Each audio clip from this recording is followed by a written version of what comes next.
Good evening, everyone. The death toll has risen in the latest attack by terrorists. They opened fire at airports in 2 European cities. Tonight, 17 are dead, more than 100 injured.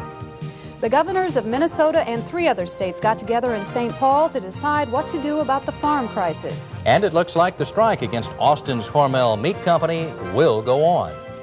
The 10 p.m. report is coming up next.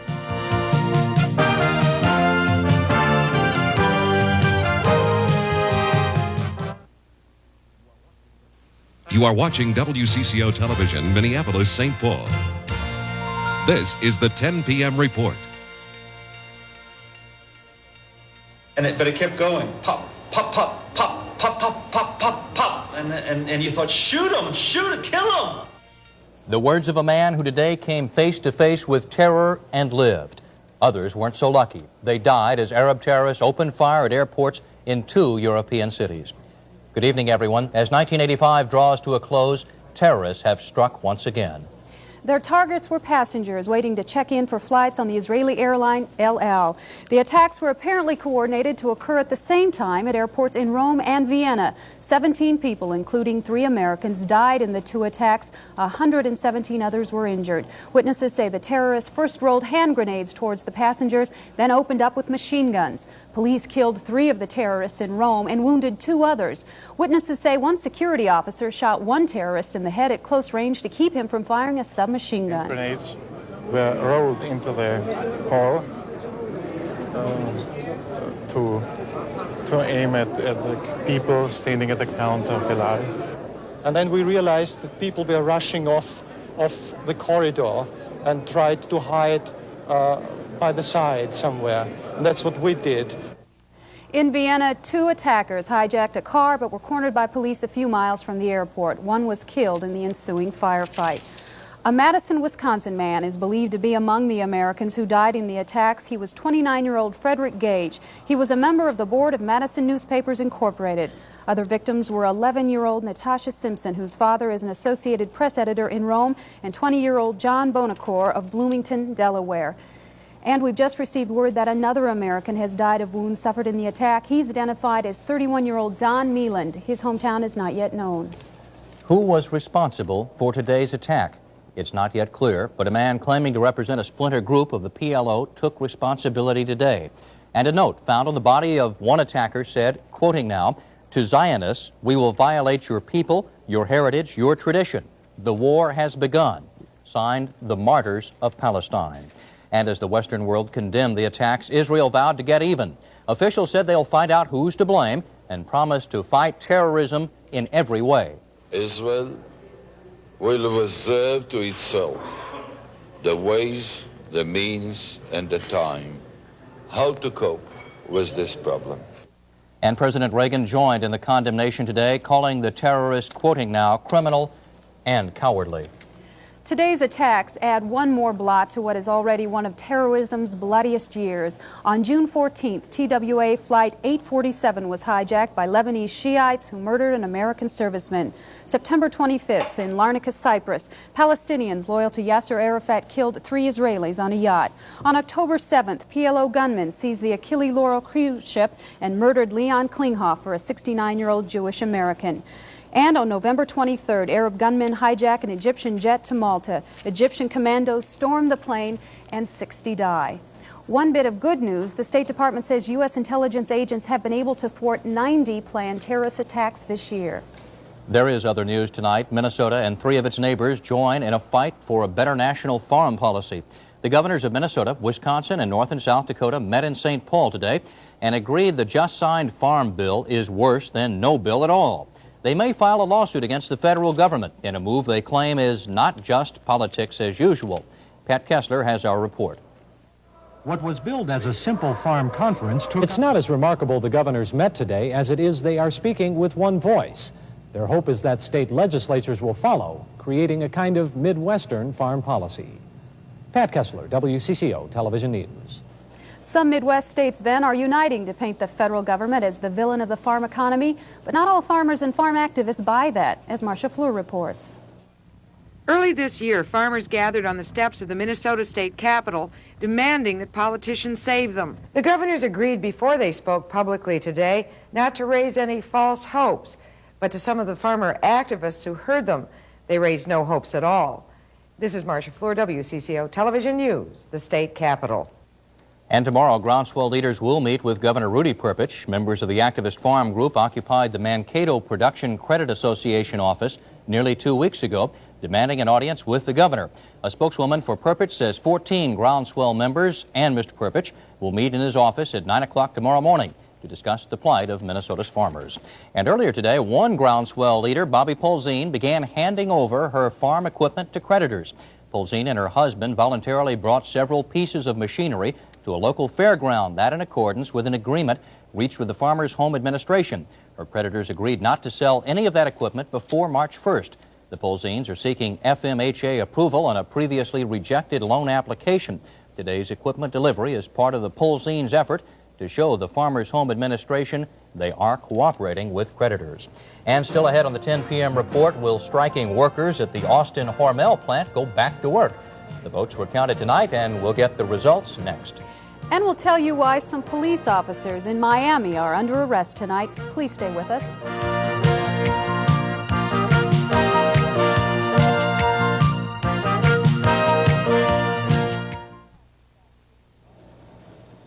The Hormel meatpackers strike is in its 5th month and apparently will continue.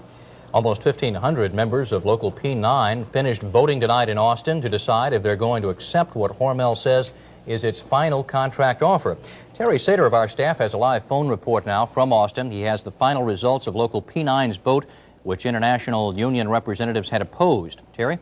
Mike, the contract proposal... 3 of the smugglers drowned. Today's arrests are the latest in a sweeping series designed to check the spread of drug-related corruption on Miami's police force. Tonight, 5 defendants in a drug case, including Indian movement leader Clyde Bellecourt, are free after posting bail ranging up to $100,000. Earlier today in federal court, special agents testified they videotaped the defendants selling LSD on 3 occasions. The 5 men were arrested Tuesday for allegedly conspiring to sell the hallucinogen. Officials say they bought more than $100,000 worth of LSD during their year-long investigation. But Bellecourt supporters say the charges are politically motivated. Tonight, 33 Minnesotans participating in a Central American peace walk are resting near the Nicaraguan-Honduras border. But Honduran officials say they might not let the marchers into their country. The peace walkers are expected to embark on a 12-mile journey through Contra-controlled Nicaraguan territory tomorrow, winding up in Honduras by nightfall. As at past border crossings on the walk, a large number of well-wishers are expected to greet the protesters tomorrow. We are in the season when most of us take time to reflect and to pray for, among other things, peace on earth. And in Apple Valley today, Minnesota zoo officials were yelling, "All aboard!" once again. Officials announced plans to save one of the zoo's endangered species, the monorail. The zoo says it's collected enough money to keep the monorail running. Investors derailed the motorized ride on October 1st when they couldn't make their loan payments. But now zoo board members plan on signing a $1.5 million purchase agreement. That'll be on Monday, and they hope to get the monorail back on its tracks by this coming spring. That seems an awful long ways away at this point. Why don't you feed a monorail? Well, anyway, we're not exactly calling it a heat wave, but we do have some warmer temperatures in the next couple of days. I'll tell you about it in a minute.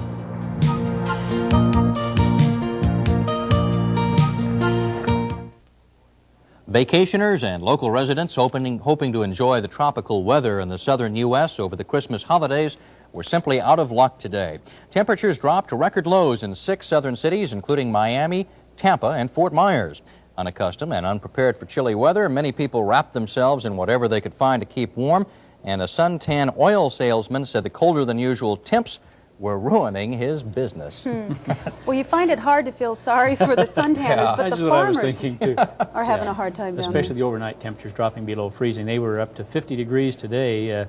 That makes our prospect of 10s and 20s for the weekend seem rather dim, doesn't it? Sure does. Well, anyway, we take what we can get up here, and I guess they get what they get down there, too, from time to time. Now, the extended forecast then kind of takes us back down or holds us steady. Temperatures in the single digits to the mid-teens and overnight lows right around 0 to 10 above. But no major snowstorms in sight, just some partly cloudy skies. So things could be worse. Okay, thanks, Mike.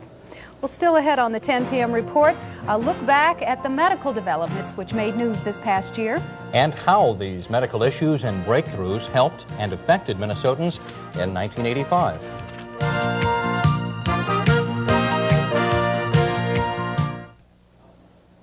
Tonight, word of yet another medical advance designed to help ailing heart patients. And if this one lives up to expectations, it could make heart transplants obsolete.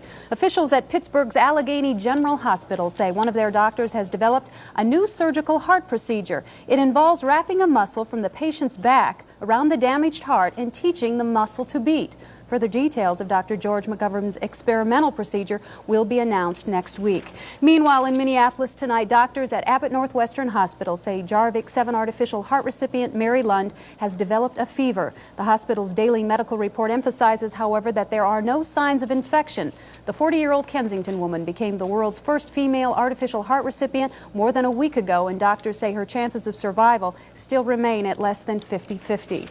Mary Lund remains alive tonight thanks to one of the many medical and technological breakthroughs used by doctors across the country this past year. But the continuing spread of AIDS potentially affected all of us, and it captured the entire world's attention. Our health and science reporter Tony Vigneri has a year-end report on the issues, developments, and people at the medical forefront in Minnesota during the past 12 months. It was AIDS that dominated the medical headlines in 1985. And it seems certain that in 1986, there will be a call to solve the Twin Cities empty hospital bed problem by closing or consolidating several hospitals. Tony Vigneri, WCCO Television News, the Twin Cities. And we're holding down the fort, and Tom Hanneman is enjoying a hockey game, right, Tom? Quite a hockey game indeed, Mike. Who's number one in the state of Minnesota in high school hockey? Well, we're one period away from finding out in a game so far that has been an upset. Sports is next.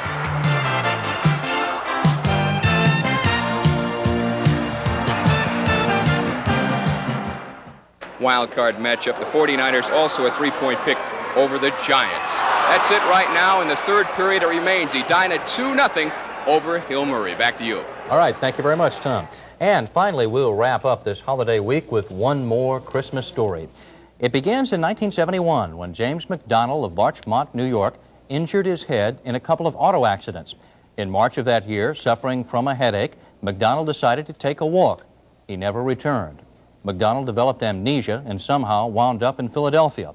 He could remember his first name but could not recall his wife or his home in Larchmont.